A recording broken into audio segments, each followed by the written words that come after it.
Healthy churches and schools don't just happen by accident. They are cultivated. Welcome to the Cultivate podcast, where we have conversations about what it means to build spiritually thriving churches and schools with flourishing faith that care for their communities and inspire people to grow in Christ and share Christ's love.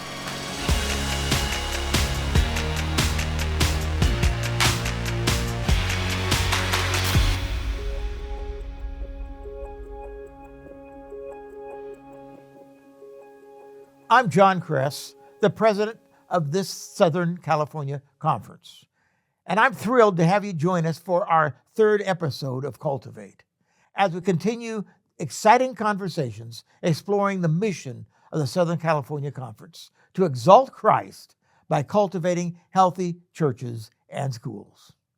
As we begin, I'm reminded of Galatians 6:9, which says, "Let us not grow weary of doing good, for in a season we will reap if we don't give up." That's what this podcast is all about, pressing together in our shared mission. In the two previous podcasts, we explored 8 characteristics of healthy churches. Today, we turn our attention to another vital part of our mission, healthy Adventist schools. Adventist education has always been one of the great blessings and strengths of our church. Our schools are safe places where our students are not only educated academically, but where they are nurtured spiritually and prepared for lives of purpose and service. I'm reminded of Proverbs 22:6. "Train up a child in the way he should go, and when he's old, he will not depart from it." Today, we begin to explore the 10 characteristics that are commonly present in healthy Adventist schools. And to help us with the conversation, I'm delighted to welcome Wayne Dunbar, Vice President for Education. Welcome, Wayne. We're glad to have you here. Thank you, John. It's a pleasure to be with you today. We'd like to explore a little bit about this whole thing about these 10 characteristics. But before I do, I want to ask you a couple broader questions, if that's okay. Over the years, you've had many experiences in seeing thousands of students in school. That's probably pretty accurate. Yeah, you saw them graduate. Yes. And is there a story or a moment that kind of captures or encapsulates the real impact of Adventist education on the student or a young person's life? Sure. I'm reminded of a time when I had a young man come in. I was teaching junior high Bible up at Rogers Elementary School up in Walla Walla, Washington. He was starting as a 7th grader, very excited to come up to the big school from the elementary school. Very much into sports and athletics, and we had just begun a sports program at that school that year, so we were gearing up for flag football. Boy, was he excited. But the Saturday night before the big game, there was a house fire at his home, and that student passed away, which took all of us on that campus into a journey for the next few weeks. That really impacting. You never forget it. It sure did. But his mother asked me if I would speak at the memorial service a few weeks later, and I did, and it was my joy to be able to share with her that young man had talked to me about giving his life to Christ. Wow, that's impactful for you too. It was impactful for me, still does, still does. But I know that it was a blessing for them as well, because being able to share that with them at a moment when they were suffering so much and going through grief just helped not only lift their spirits, but know what his future was and that it was cemented in Jesus. It really shows that Adventist Christian education is a ministry. That's right. The mission you have in your heart, you're able to takes place within the school. It does, on a daily basis. Talk to me a little more about how we're going to be talking in this podcast about the first 5 of 10 characteristics, Yes. and next time we'll talk about the last 5. But how do these 10 characteristics come about? What did you do to produce them? Sure. When I was asked to look into developing the characteristics for our schools, I did some initial research, and that involved going and talking and reading about other schools. Who would ask you to do such a thing anyway? Well, it was my new boss, you. So, and I know you did that with a purpose, not just for us to do it, but to coordinate with what was already going on, which was cultivating healthy characteristics for our churches. Exactly. So we're going to add to that now. You had been hired just recently. Recently? Within months. Within months? And Yes. within months, you became, because our loss of our vice president, Yes. You became the new vice president of education. Right. So you're a natural for me to come Right. to. Yeah. That was less than a year ago. That's amazing. Yeah. So did some research, looked to see what other schools that had been viewed as being healthy, schools that were successful, other Christian schools, other Adventist schools, even public schools, to get a sense of what we might be looking for. Brought that back then to our team of principals here within the Southern California Conference, and we together spent time going through those ideas and developing our list to then present to administration, to yourself. Yeah, I think it's a good list. And all that process you went through kind of galvanized it Yes. in the principals, in the Yeah. teachers, but it also assured it that these characteristics are ones that are actually in healthy churches, schools, Right. and churches. And because so many were involved in the process, that creates buy-in. Now it's not something thrust upon them, it's something that we developed collectively. Yeah, Yeah. that's good. Let's move on to the first characteristic. I think this first characteristic, to me, is kind of foundational, I think, for healthy schools, and it's living the mission. Talk to me about what it means, to live the mission. Well, we're a Christ-centered campus, and I know we're going to talk about that later, but we're an Adventist school. We're a church school. We are operated to serve out the mission of Jesus. And if we don't put mission front and center, then we're just any old school. So we need to demonstrate to our community, to our students and their families, that we're here to serve, which is what Jesus came to this earth to demonstrate. We're here to serve. We're here to help. We're here to heal. We're here to provide guidance to whoever is seeking those kinds of things as they're looking for their own walk with God and their own faith journey. So why do you think clarity of mission is so important for a local school? Again, I think because otherwise we could be anybody. But because we have a purpose, a God-given purpose, if we don't live out that mission, then we're failing. We're letting God down. We're letting down our community. We're letting down our students if we don't live what we're talking about. Yeah, a mission can't be just a slogan. Right. It has to be something you live out Yes. at the school every single day. Every day. How can teachers, you think, and administrators really keep that mission so visible and active in a school then? Again, they keep it active by demonstrating it themselves personally, by living it day to day, so that students and parents and others can see it. But teachers do a good job of also being able to remind students, whether it's posting it on placards around the campus, but certainly reminding them when decisions are being made, when we're formulating new ideas, new plans, talking about it during assemblies or chapel periods. Those kinds of things are ways to just keep it front and center in students' minds. Yeah, that's awesome. When I think of having a living mission that's clearly defined, visible, active in the school's life, that reminds me that that's not all. It kind of brings me to that second characteristic, which is continuous improvement. Talk to me about that second. What does that mean in the life of a school? Yeah. Schools are kind of built already modeled on doing continuous improvement. It's part of our accreditation process as well, continuous improvement, which means we don't rest on our laurels. If we've achieved something today by finding a new method or modality to help students grow and develop, then instead of just staying there for the next 20 years, we're going to continue looking for how can we keep improving, keep on a trajectory that's upward. We don't want to flatline. We also don't want to become bored with just doing something over and over the same way again and again. So we're always going to be looking to do better, not for ourselves, but for our students. And when I think of lesson plans, Yes.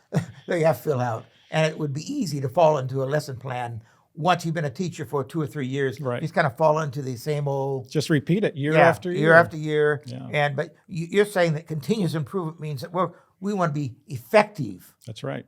not just efficient. That's right. We want excellence, That's right. which means we have to challenge ourselves. Right. And by bringing these characteristics forward, the educators are saying, we buy into this idea of continuous. Right.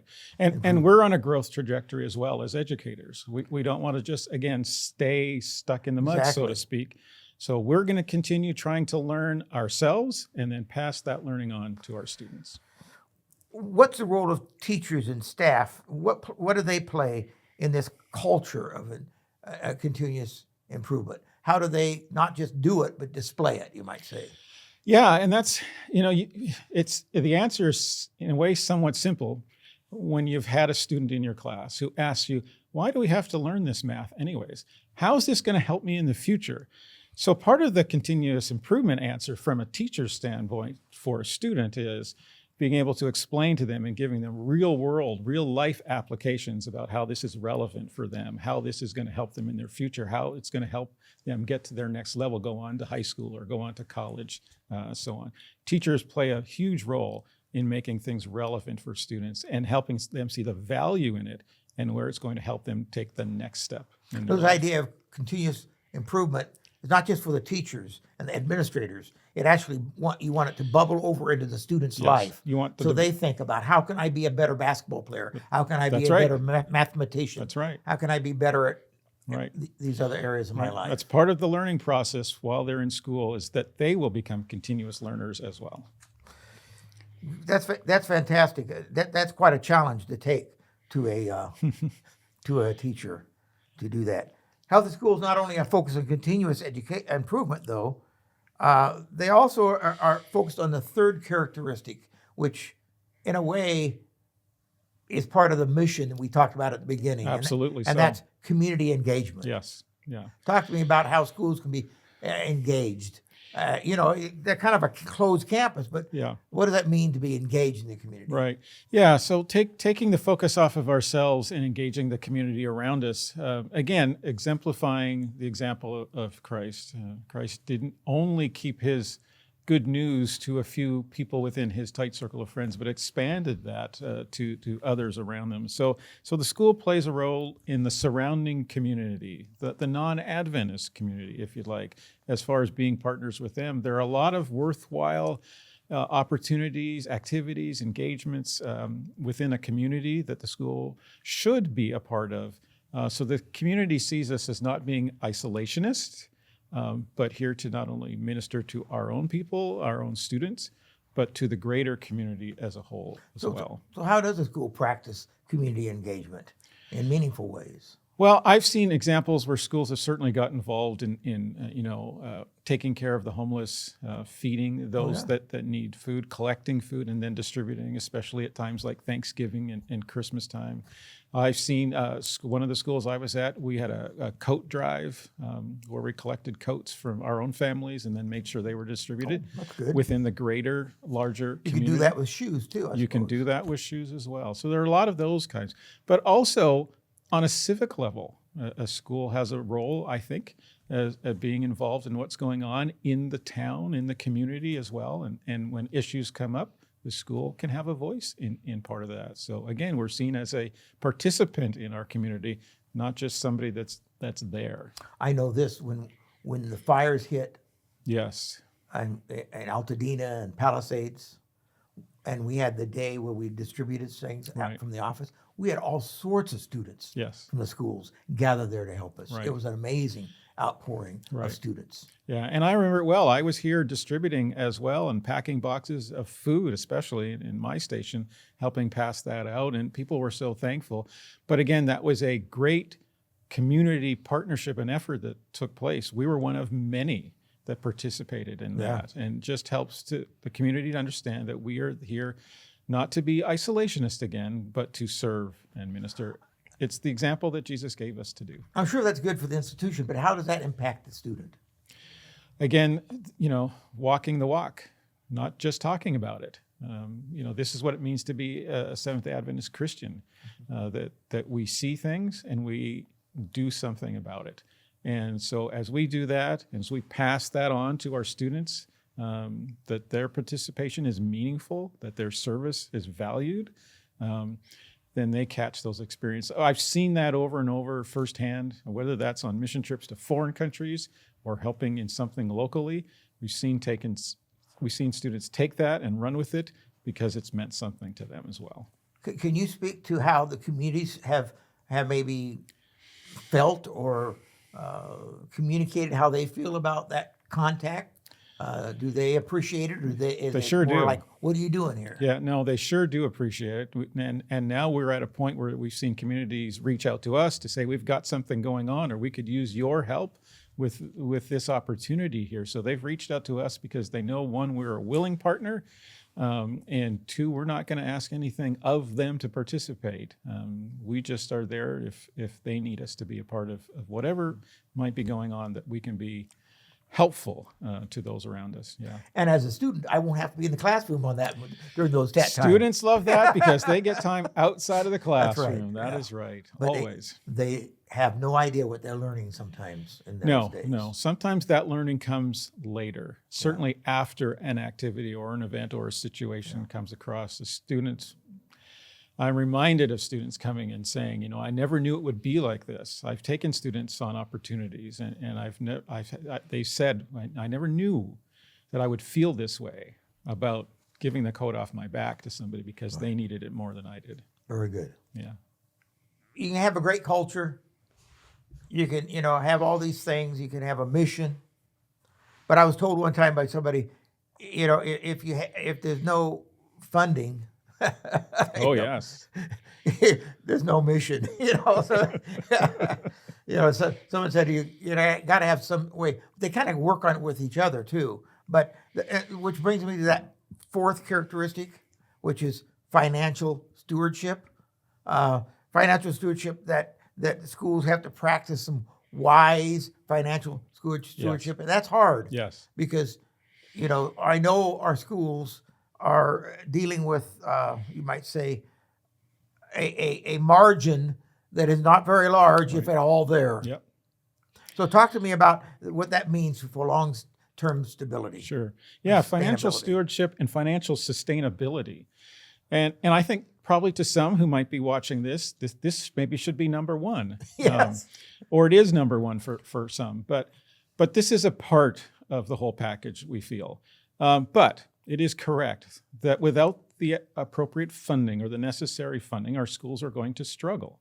But funding can come in numerous forms, and I think that's part of this is when you have a group that operates that school, which would be the local school board and its various committees, that the ability to not only look at what's obvious, which is tuition being paid by parents to help run that school, but can you find other sources of funding to help with that?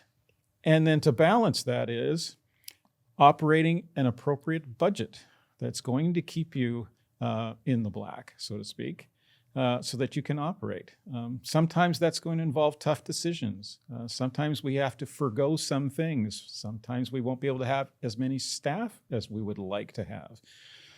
But if you can't operate financially healthy, the rest of your program, the rest of what your vision, your mission will suffer unless you can run financially and sustain things financially. So I know churches are involved in schools.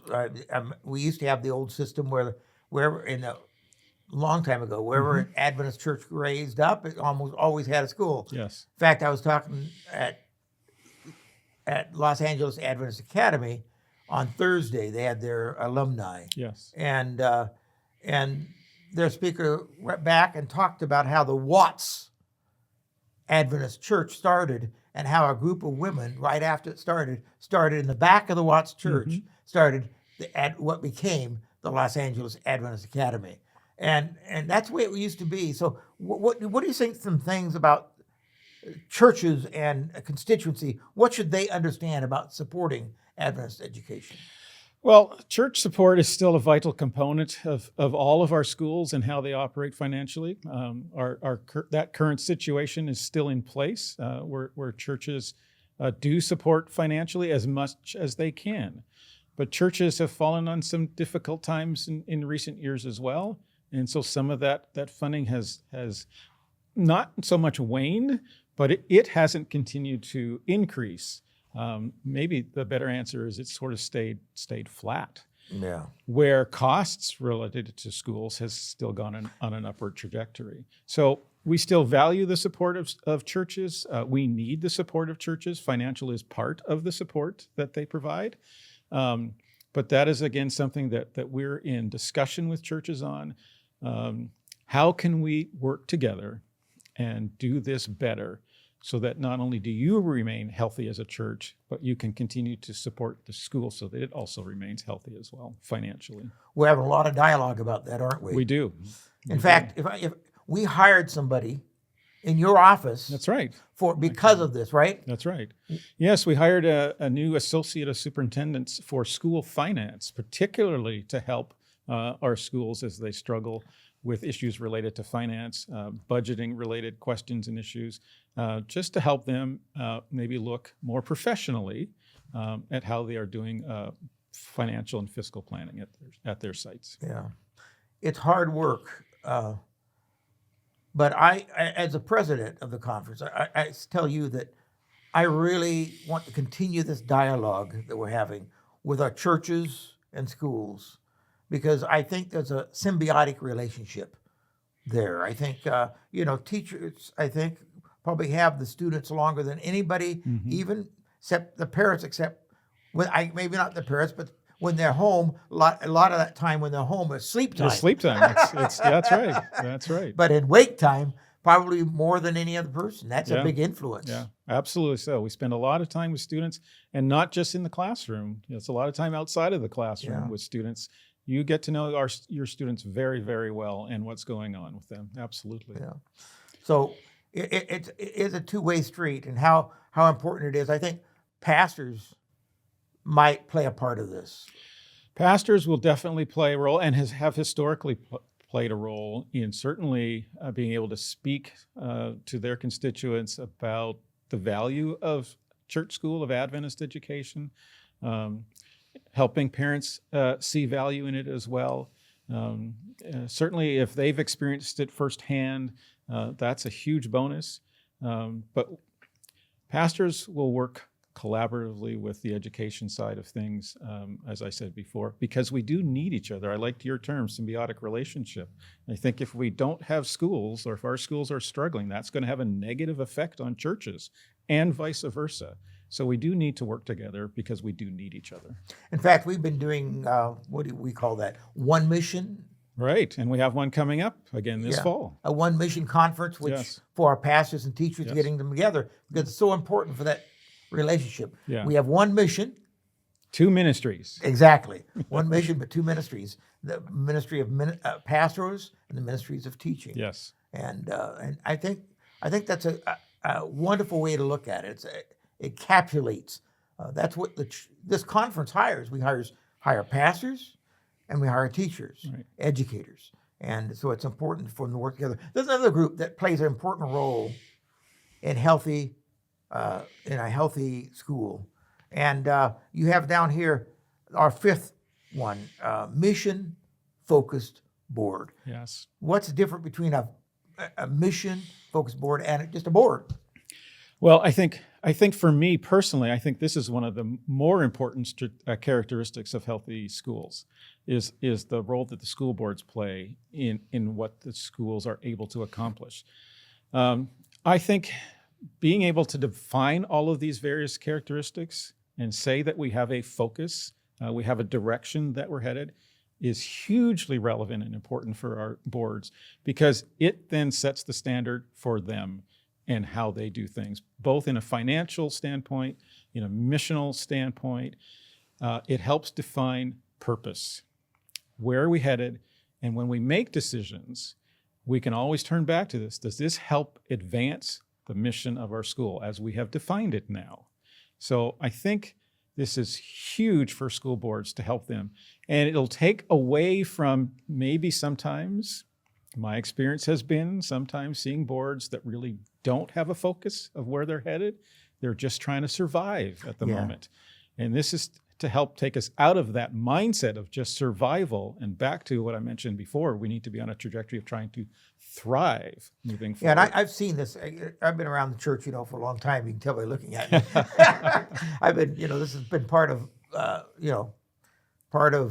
my journey, and I've seen schools thrive, and I've seen schools stagnate. Yes. And so we don't have a perfect record. No, we do And not. by having this focus on a strategic plan, you might say, Yes. a framework by which we could approach education, that's what we're hoping to, even at the board level, to make a difference. Because I've seen a lot of boards go into what I call maintenance mind instead of mission mindset. That's correct. That's correct. That's really a difference, isn't there?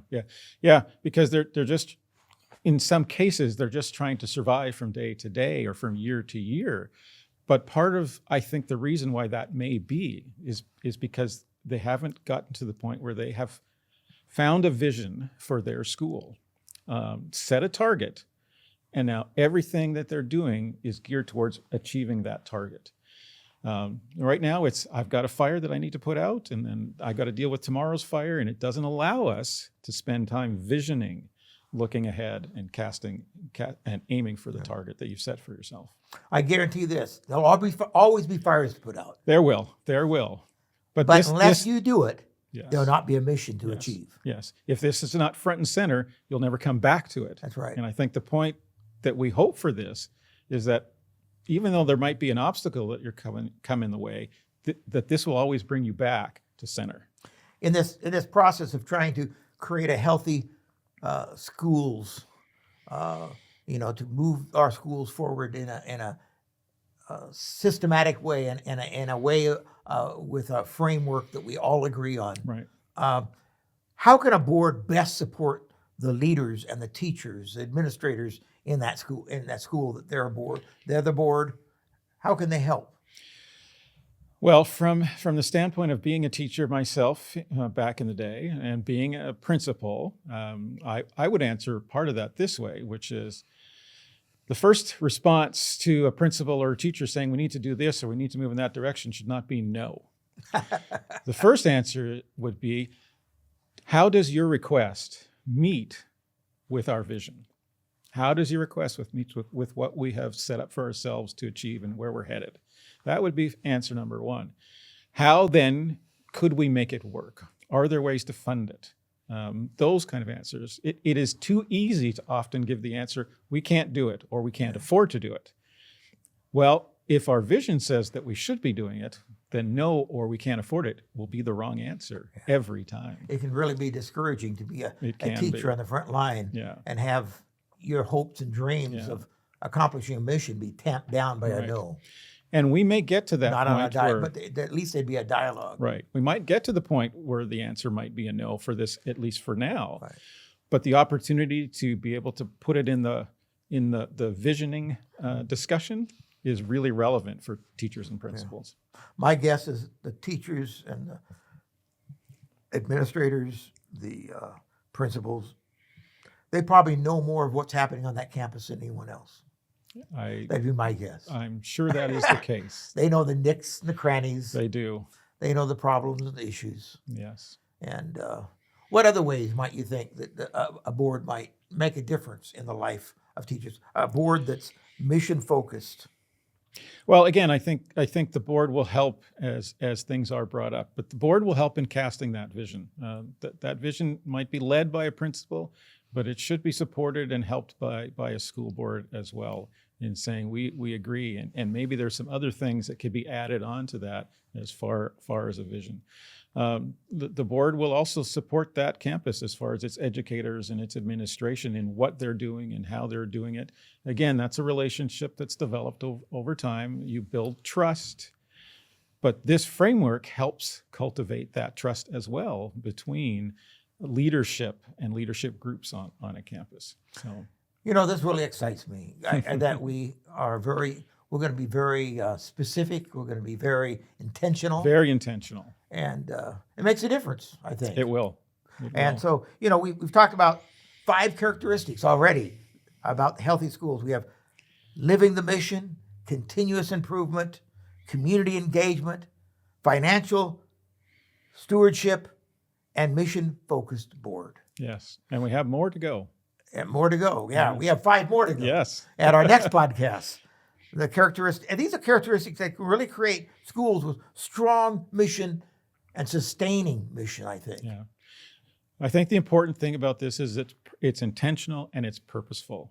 It's not aimless. And I think maybe sometimes in the past we have had a little bit of aimlessness in where we've headed. And I'm excited about what this is going to do for our schools. Because we really want to shape the minds of the young people. That's right. And also touch the hearts for Christ. Yes. Thank you so much. In our next episode, Wayne and I will explore 5 additional characteristics that help Adventist schools truly flourish. As we go, let's remember words of Philippians 1:6. He who began a good work in you will carry it on to completion until the day of Christ Jesus. May we all continue to cultivate the good work God has started in us.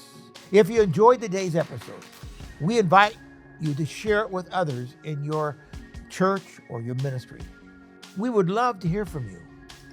Which of the characteristics presented would you like us to explore more deeply in future episodes of Cultivate? Until next time, let's continue to exalt Christ by cultivating healthy churches and schools. Thank you for listening to the Cultivate podcast.